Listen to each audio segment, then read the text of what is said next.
Hello guys, তোমাদের সকলকে জানাই আমার ভিডিওতে আরো একবার অনেক অনেক অনেক স্বাগত। তোমরা সকলে কেমন আছো? না মানে বলতে আমরা ভালো আছি কি খারাপ আছি এটা পরের কথা, তুমি আমাকে এটা বোঝাও। তুমি ভিডিও বানানোর সময় সবসময় আরে আমারই কোমর লেগে গেল।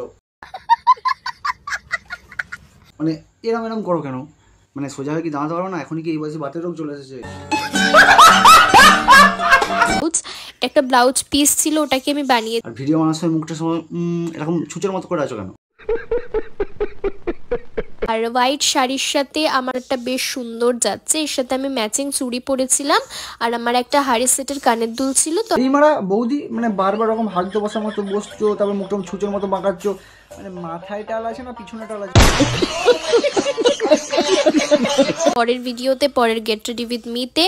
তো সকলে ভালো থেকো, সুস্থ থেকো, সবাইকে ভালো। না ভাই না, এটা কোনো রকম কোমরের রোগ তো হতে পারে না। আমার মনে হয় বৌদির মাথায় ছিটফিট আছে। তো ভাই তোমরা যদি কেউ ভালো ডাক্তার মানে নাম্বার যদি কারো থেকে থাকে অবশ্যই বৌদিকে পাঠিয়ে দিও। মানে বৌদির গোটা শরীরে রোগটা ছড়ানোর আগে, কোমর পর্যন্ত চলে গেছে বোঝা যাচ্ছে, বাট গোটা শরীরে ছড়ানোর আগে না ডাক্তার দেখানো খুবই জরুরি। কারণ যেখানে সেখানে রাস্তাঘাটে এরকম হাঁটতে বসে পড়লে তো ভাই বিলা হয়ে যাবে।